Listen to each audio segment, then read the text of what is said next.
उनको ठीक करके एक नए तरीके से के इतिहास लिखने को एक काम कर रहे हैं। हमारे सामने जनगुआ नागेंद्र राजा विराजे हैं। ऐसे बहुत सारे लोग, हम तो आप ही और इनके बीच की यहाँ नेचे वाले, हम तो मंच पे धोखे से आ गए। तो सब जने हमें लग रहा है कि ई तरफ वाले हमारे ज्यादा अजीज हैं। देखो जो विराजे सब, अब तो एक एक तरफ से हमारे संग जो है 70 से 80% लोगों को हम नाम लेके बुला सकत, लेकिन समय की सीमा है।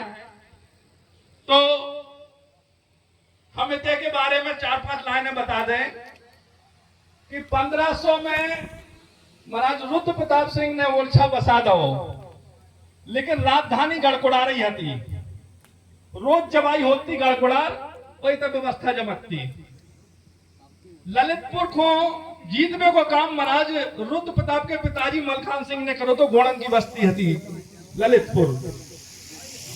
और महाराज रुद्र प्रताप के जो सबसे बड़े लड़का थे वे जाता उतरे गड़गड़ारो, एक दिन गैया पे शेर ने आक्रमण कर दो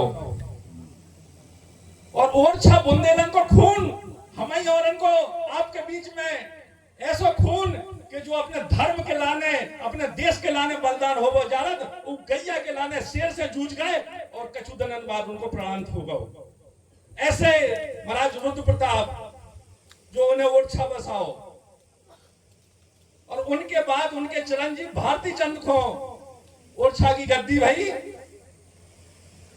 भारती चंद के समय में शेरशाह सूरी को आक्रमण कालिंजर पे भाव तो, और मधुकर शाह जो बाद में राजा बने, मधुकर शाह को एक चरित्र आप लोग जाना थे सब जने कि वो बहुत बड़े धार्मिक थे और वे राम राजा सरकार को ले आए थे।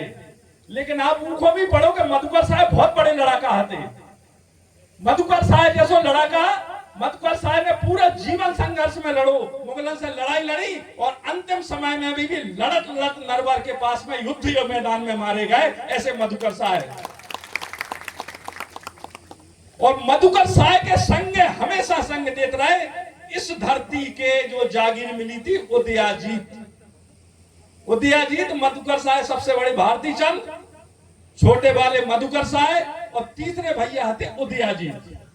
उन्हें महेवा जितने अपन बैठे हैं इतने की 12,000 की जागीर उन्हें मिली थी। लेकिन वे रथ थे ओरछा में। महाराज मधुकर शाह के संगे पूरी लड़ाइयन में संगे रहे और उनके लड़का प्रेमचंद भी पूरी लड़ाइयन में उनके संगे रहे। जो अब चर्चा हो रही थी कि चंपत राय की, प्रेमचंद के बाद में फिर और भाई प्रेमचंद के आप चर्चा भाई चंदेरा पहुंचे, बहुत सारो खानदान को वर्णन हमने ऐसा नहीं कर रहे कि भोजन भूख लगी नहीं तो हम तो सबको बखान कर देते। कैसे किते किते किते से पहुंचे हैं, पूरी गुड़ाने की ठकरास। गुड़ानो इसे बोला कि ओरछा मूल वंश है, मूल रियासत ओरछा। ओरछा को विभाजन हो गए, सबसे पहले चंदेरी बनी, चंदेरी के बाद में फिर जो पन्ना राज में जो 6 साल ने बनाओ वो बनो, वही से दतिया बनी। ये सब जितने बुंदेलन के जो राज बने बाद में विखंडन भाई कछु अंग्रेजन के समय भाई, सब बुंदेलन को मूल ओरछा से है। तो हमाओ क्या हुआ, तो जब चंपत राय बने उस समय शासक हतो शाहजहां। शाहजहां शासक हतो और महाराज वीर सिंह, चूंकि वीर सिंह को जब गद्दी मिली थी तो जहांगीर को तो क्या बात हो जागी गद्दी पे हम तो कभी जीवन में आ नहीं सकते कि ना अबुल फजल को महाराज वीर सिंह मारते ना हमें जब गद्दी हासिल हो। तो जहांगीर जीवन पर्यंत महाराज वीर सिंह के उपकार को कभी नहीं भूलो। और जब दिल्ली में शासन है तो मुगलन को जहांगीर की सत्ता आती, लेकिन पूरे देश पे हुकूमत महाराज वीर सिंह की चलती। ऐसा ओरछा को खाना अंतर देखो, मुगलन को शासन और महाराज वीर सिंह क्या कर रहे, मंदिर बनवा रहे। कहते मथुरा में जन्मभूमि में ऐसा मंदिर बनो कि आगरा से दिखत तो। मुगलन को राज मंदिर बनवा रहे वीर सिंह, जो चतुर्भुज मंदिर अपनो अधूरो हतो उको पूरो करावे को काम महाराज वीर सिंह ने करो। और महाराज की वीर सिंह के समय में 81 मन सोने को दान वृंदावन और ब्रज क्षेत्र के उद्धार के लाने दाओ। और पूरे ब्रज क्षेत्र के जितने मंदिर हैं उनमें से 25 से 30% मंदिर महाराज वीर सिंह के बनवाया। आप इतिहास पढ़ ली हो। लेकिन वे भूले कछू नहीं है महाराज वीर सिंह। महाराज वीर सिंह को पता हो तो कि हमारे पूरे बनारस से आए थे। तो बनारस में जो घाट हैं, जो बनारस के मुख्य घाट है महाराज वीर सिंह के, जो जीर्णोद्धार विक्रमादित्य महाराज उस समय से भाव तो सब वीर सिंह महाराज के कराया है उस समय से। और महाराज वीर सिंह के कराए काम झांसी को के लो, दतिया को के लो। वीर सिंह के महाराज इतने तालाब वीर सिंह महाराज के समय में ओरछा को स्वर्ण युग हतो। महाराज वीर सिंह ने जितने काम कराए हैं शायद और कौन उन्हें कराए हुए। और वो जहांगीर सी चमचुआई नहीं करी, जहांगीर उनको पिता तुल्य मानता था। और मुगल साम्राज्य में रहते हुए उन्होंने हिंदू धर्म के उत्थान के लिए पूरा जीवन लगा दिया। ऐसा ओरछा का गौरवशाली इतिहास और उसी गौरवशाली परंपरा में, उसी गौरवशाली अतीत के उसी वंश परंपरा में हमारे युवराज साहब विराजे हैं। हम सब एक पुनः करतल ध्वनि से हमारे युवराज साहब का स्वागत करें, अभिनंदन करें। जब एक बात और हम आपको बताऊं चाहूं कि चंपत राय को ने मारो नहीं है। तो चंपत राय जब घिर गए और चंपत राय की महारानी लाड़ कुंवर संगे लड़वे जाती, और जब महेबा उनकी जागीर रहती, लेकिन वे चंपत राय थे जागीर में रह ही नहीं पाए। कैसे वे तो मुगलन से लड़त रहे।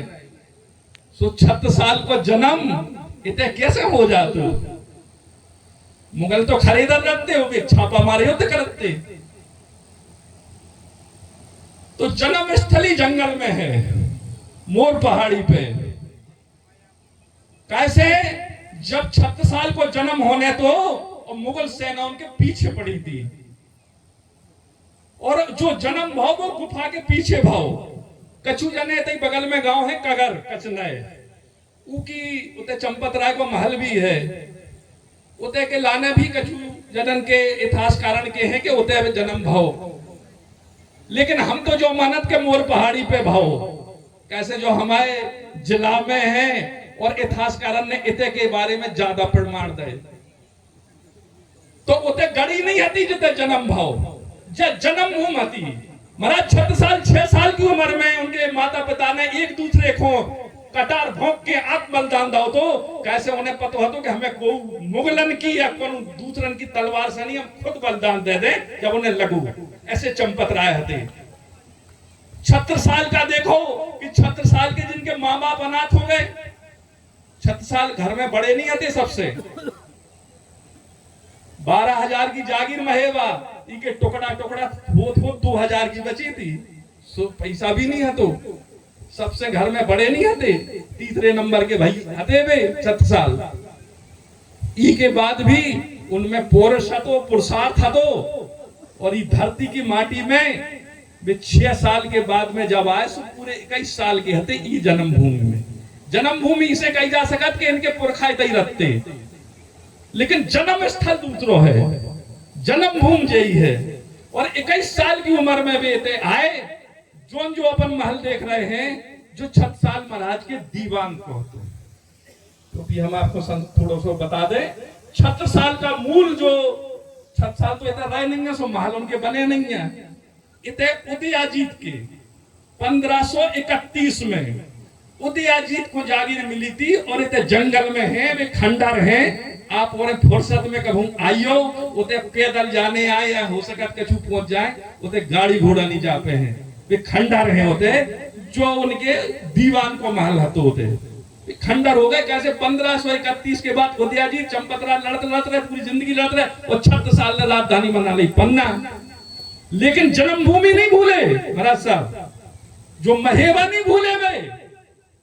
जब उनने मऊ सहानिया धुबेला में उनने अपने रनवास और रहवे के लाने पहली होते जागी राजधानी को एक स्थल बनाओ तो एक मोहेबा बनाओ बसाओ दूसरो कहूं को जो गए हुए मऊ सहानिया होते गए हो तो उते भी महेबा है वो जन्म भूमि की हमेशा याद दिलाउत रहे ई के लाने वो महेबा उन्हें 6 साल महाराज ने उते बसाओ।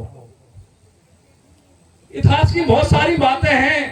शाहजहां के समय चंपत राय को बलिदान भाव और इनकी लड़ाई किसे भाई औरंगजेब से, सबसे खूंखार औरंगजेब उसे ये युद्ध करे। लेकिन औरंगजेब को भी जब ऐसा लगो कि इनसे संधि करे में सार है सो समझौता वार्ता को प्रस्ताव होते से आओ और बोले महाराज हम आपको पोरस देखो चाउत पुरुषार्थ देखो चाउत हमने बहुत सुनो के 6 साल महाराज बहुत सूरवीर हैं। महाराज ने कही निवेदन करो तो हम दिखाएं कि मुगल सत्ता और 76 साल के पोरस में कितना अंतर है। एक लोहागढ़ को किलो हतो सरदार बंता सिंह को उत्तराखंड के बॉर्डर पे पूरा मुगलों ने सब जगह जीत लिया। औरंगजेब तो बड़ा खूंखार था, दक्षिण तक जीत आया, लेकिन लोहागढ़ का किला वो कभी जीत नहीं पा रहा था क्योंकि वो ऐसी जगह बसा था कि उसके जाने का एक ही रास्ता था। चारों तरफ घाटियां थी, उत्तराखंड हिमाचल के बॉर्डर पे बसा हुआ था सरदार बंता सिंह का। इतिहास पढ़ लेना उसमें। तो जब छत्रसाल से निवेदन किया गया तो छत्रसाल महाराज ने अपने बुद्धि बल के साथ वहां पे गए। 4 लाइनन में सुन लो कि कैसे गए। ऐसा तो होता चलो जी जने जाते सेना तो उन लोग भी ज्यादा आती। औरंगजेब बोलो कितनी सेना चाहने, बोले को नहीं चाहने, हम तो बहुत है बुंदेला 10-25 बहुत है। इतनी में तो हमने शुरुआत करी थी, 25 की तो घुड़सवार सेना हती हमारे लोग को बहुत ज्यादा हती। बोले हम 25 बहुत है। इतने से गए कछु गदेरे जा रहे थे, गदेरे सो गदेरन से गई अपने गदन के पैसा बताओ डेरा सुनना हो तुम निकल लो। गदेरन के गद्यालय उनमें से सामान निकालो, उनमें गोला बारूद सब गदन के उनमें भरो और सब बिल्कुल गदेरे बन गए 25 बुंदेला वीर। लोहागढ़ गए सोते उन्होंने रोको काहे, बोले महाराज हमारे पुरखा है और हमारी एक देवी को चौंतरा है तो जब ब्याह हो सो नारियल ढलबे थे जानी, अब नहीं तो देवी नाराज हो जाए ब्याह नहीं होने दे। तो कछु ने ले भगो भगो भगो तो बोले अरे हमारे तो बे कछु ने की ले लो नारियल तो धरने चले जान दो। और ऐसे वे बेवकूफ बनाउत गए लोहागढ़ के किले के अंदर पहुंचे और जैसे ही किले के अंदर पिंटर हो गए तो तलवारें वो करके महाराज के संग के 10 वीर मारे गए। 10 वीर मारे गए, लेकिन लोहागढ़ को किला जीत के झंडा बुलंद करके और औरंगजेब से नतमस्तक करावे के बाद में छत्रसाल ने अपना विजय पताका उसे फहराओ। ऐसे हमारे बीच के 6 साल और इस माटी के चंदन को नमन करिए क्योंकि यहाँ छत्रसाल ने शुरुआत की है। यहाँ जन्मस्थली नहीं, ये कर्मस्थली यहीं से शुरुआत की है। और जो यहाँ से शुरू से 25 लोगों की 5 लोगों की जो घुड़सवार सेना यहाँ से शुरू हुई थी, ये पूरे देश में जो लोग कहते हैं कि महाराणा प्रताप शिवाजी, मैं कहता हूं छत्रसाल से बड़ी कोई नहीं था इस देश के अंदर क्योंकि इनको सत्ता अपने महाराणा प्रताप क्या थे, उनके तो वंशज भी राजा थे, शिवाजी क्या थे, लेकिन हमारे छत्रसाल ने कि ना तो घर में बड़े थे ना ये राजा के लड़के थे, जागीर के थे, 2000 की बची थी। इन्होंने इतना बड़ा साम्राज्य खड़ा किया कि इतना नर्मदा बाकी सबको पता है, हम भूल गए शायद, तो भूख भी लग आई हमें क्योंकि बहुत सारी इतिहास की बातें हम करना चाहते हैं लेकिन शायद हमें मौका नहीं मिला। हम चाहते हैं कि हाँ तो वे बातें हैं और हमें थे हमने रविंद्र राजा से कही कि हमें अकेले में आऊने, हमें भी खड़ेरा देखने, एक शिकार गाय है ऊपर बनी है, बस शिकार गाय देखने, 4-6 जना और ऐसी पहचाने हैं जो हमें होते कि देखने हैं। कैसे हैं? कहाँ 1500 कहाँ 2000, 500 साल से इते कछु निर्माणो जीर्णोद्धार को काम नहीं भाव। सुजाई गड़ी बची अकेली, सुजा देखो मिल रही, यही खूब बचा लो, हम तो सब सकत सब जने जुड़ जाए, यही खूब बचा लो, कछु तो बचो है। और जो पूरा एरिया जितने जो पहाड़ दिख रहे, जो सुरक्षा कवच हते, कैसे मुगल आते जंगल हतो बिलड़ जाते हो, निपटा लेते उन्हें। ये छापा मारे तो चंपत राय के जमाने में करो, वही खोका नुकान 6 साल ले करो, और ऐसे करके एक बहुत बड़ो साम्राज्य खड़ो करो। ऐसे हमारे वीर छत्रसाल और उसके जो मूल वंश वृक्ष ओरछा, और ओरछा के वंश में से युवराज साहब, इनके हम चाहू हमने इनके हिंसा को भी बोल लाओ, कैसे युवराज साहब ने रास्ता कही थी कि हमारे हिंसा को भी बोल रही हो। हमने उनकी हिंसा को बोल लाओ। अब हम आपसे चाहूत है कि आप सबसे चाहूत है कि जो और जने भी बोले, हमें कहूं और मौका दो जाए कि हम इते के बारे में, इते के कृतित्व के बारे में, इस धरती के बारे में, इते के सब कछु और सब चीजन के बारे में विस्तार से बता पाए, क्रमबद्ध रूप से बचा पाए। इते की किते किते ठकरास पहुंची है इते से। और देखो हम बता दें, जो बुंदेला और धंधेरे कमांगन को डिंगिया किलो जो और सब लोगन के भी रहे, आप इतिहास पढ़ लियो। वीर सिंह के संगाती थे बलवंत दउआ, फिर ई के बाद रायमन दउआ, और ई के बाद में श्यामल दउआ। जुझार सिंह को जब मारने की कोशिश करी गई, उनके लड़कन को मुसलमान बनावे की भाई, तो इनके लड़का दुर्गभान और श्याम दउआ ने कही हमें नहीं बनने मुसलमान, मार दो। और वो मरबे वो संगे वो श्याम दउआ भी है, तो जो दुर्जन दुर्गभान के संग है। तो ऐसा नहीं है कृपाराम गौर की हवेली आपने देखी हुई है ओरछा में। कृपाराम गौर इंदौरखी के ठाकुर हते, वीर सिंह के बिल्कुल खास हते, उनने भी संघर्ष करो। ऐसा भी नहीं है कि कितनी नहीं न करो, और सबको अपना अपना योगदान है। इतिहास पढ़ो आप, इतिहास में संघर्ष में, हमारे संघर्ष में पूरी हम लोगन के संगे सब समाज के लोग संगे रहे हैं। और क्षत्रिय धर्म भी कोई बोला था कि हम अकेले लाने जातिवाद की लड़ाई कहूं, क्षत्रिय नहीं लड़ता। क्षत्रिय कभी जातिवादी नहीं होता है, क्योंकि क्षत्रिय समाज के लिए मरने वाला आदमी है, अपने लिए मरने वाला नहीं है। क्षत्रिय पूरे देश और समाज के लिए अपना बलिदान करने वाला है। वो जातिवादी कैसे हो जाएगा? सबने हमारा साथ दिया है और हमें सबको साथ लेके चलना है। सब है तो हमारा सम्मान है, अगर सब नहीं है तो हमारा सम्मान नहीं है। इसलिए सभी जाति, सभी लोगों से हमको साथ में तालमेल मिला के आगे बढ़ना है। और हमारा पौरुष अभिमान, 2-4 वो लोग हैं जो नकारात्मक चीजें भर रहे हैं लोगों के बीच में, जो भड़का रहे हैं लोगों को बीच में। लेकिन 95% लोग आज भी मानते हैं कि अगर हम तिलक धारण करते हैं, जनेऊ धारण करते हैं और अपने धर्म को मानते हैं, तो इसलिए मानते हैं कि मुगलों का शासन तो रहा, लेकिन मुगलों ने यहाँ धर्मांतरण नहीं कर पाया, मुगलों ने यहाँ पे परिवर्तन नहीं कर पाया। ये हमारे बुंदेलाओं का और हमारे शासकों का खून और रक्त है, जिसकी वजह से यहाँ पे जो दूसरी जगह देखने को मिला वो हमारे बुंदेलखंड में देखने को नहीं मिला। इन्हीं बातों के साथ में मैं अपनी वाणी को विराम देता हूँ। जो कुछ गलती वही हो, जो मौका भाव हो, तो चिल्ला ने बहुत बहुत क्षमा। और हम क्षत्रिय महासभा के अध्यक्ष जरूर हैं, लेकिन हम आपकी पंक्ति के बीच के हैं, आप लोगों के बीच के आदमी हैं, धरातल के आदमी हैं। और हम ही मंच पे आप लोगों ने पहुंचाओ, इसे आप लोगों को बहुत बहुत धन्यवाद कि आपने हमें इतनी देर सुनी। बहुत